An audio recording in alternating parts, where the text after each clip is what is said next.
Et on se retrouve aujourd'hui pour une analyse d'action agro-potentielle. Alors, je vous ai sélectionné aujourd'hui une action américaine, c'est John Deere. Ça vous parle sûrement, les tracteurs verts qu'on voit un petit peu partout, donc c'est américain et il y a peut-être un petit quelque chose à faire dessus. Donc, alors, on va tout de suite regarder sur ProRealTime la courbe. Donc, on voit qu'en mois, ici, bon, bah, de toute façon, c'est très haussier. Il y a eu un petit retour là sur le RSI au niveau de la zone de neutralité. Ça tapait plusieurs fois et là, ça a l'air de repartir et ensuite la MACD, on voit que ça a bien corrigé là et ça tente quelque chose. Je pense que ça tente quelque chose.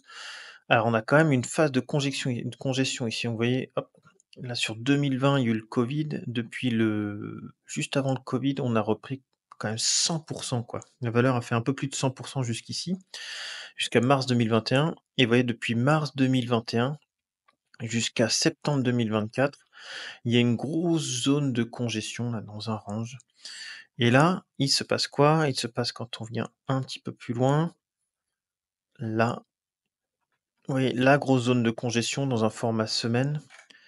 Ici, sur la petite panique de début août sur les marchés, c'est passé en dessous la moyenne mobile à 200 périodes en semaine, mais tout de suite, ça a été repris. C'est repassé tout de suite au-dessus. Donc là, je pense qu'il y a un petit coup à faire. Ici, la zone de neutralité a été reprise. On est avec un RSI actuellement à 56. Et au niveau de la MACD, oui, ça n'a pas encore franchi le zéro, mais ça devrait pas tarder. Alors, il faut pas anticiper, hein. Sur les semaines, il faut pas anticiper.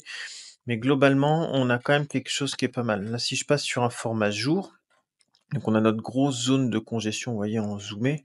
C'est beaucoup plus dur de trader comme ça, parce que c'est beaucoup plus volatile. Mais globalement, vous voyez, on a repris depuis août, repris la moyenne mobile à 200 périodes en jour. On a la moyenne mobile 20 périodes qui est au-dessus de la moyenne mobile à 50, au-dessus de la jaune aussi. On a un RSI, vous voyez, hop, qui a repris un petit peu, donc il y aura peut-être une petite baisse ici. Dans l'idéal, ce serait vers les 393. Après, des fois, ça rebondit aussi sur les valeurs piles, là, comme les 400. Il peut y avoir un petit retour sur les 400. Donc la semaine prochaine, ce sera à surveiller ça. Ici, vous voyez, on est passé haussier, là, la MACD a refranchi le zéro. Donc globalement, c'est une super boîte. Après, une belle hausse de 100 qui nous a fait une grosse congestion de 3 ans et demi et là, il y a peut-être un coup à jouer dessus.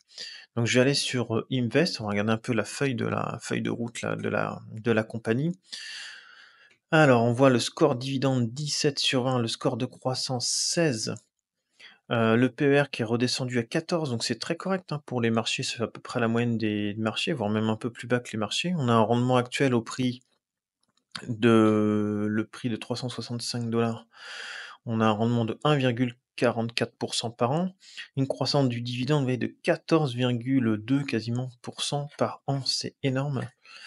Alors on peut voir quoi? La croissance du dividende, si vous aviez une action en 2000, ça versait 44 centimes de dollars par an et là ça verse 5,88 $ pour une action.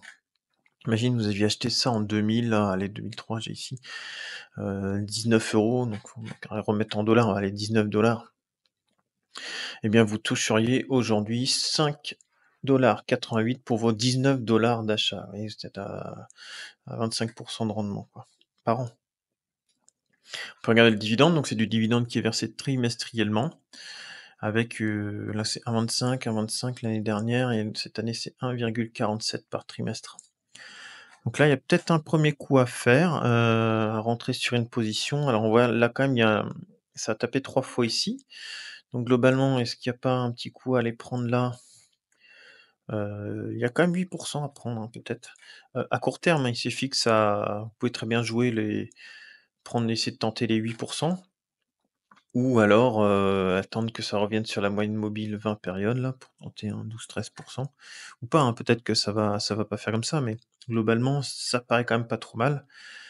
Et puis après, si ça franchit, soit vous prenez vos gains là juste en dessous, ou autrement si ça franchit, beh, écoutez, on laisse filer puisque quand même la figure a l'air, plutôt pas mal engagée après cette grosse zone de congestion. Si on arrivait à venir casser ici là, on partirait après sur le prochain, ce serait les 500 quoi, les 500, 20 quoi, 22 de gains, probables dessus, sur le prochain chiffre rond.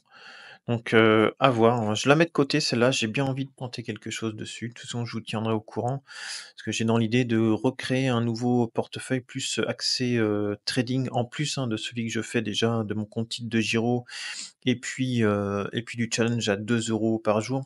Je rajouterais bien un portefeuille sur lequel je vais investir, 10 € par jour dans des actions en tendance haussière, type, Broadcom, il y a John Deere, peut-être un coup à faire sur ABC Arbitrage aussi. Je vous tiendrai au courant de ça.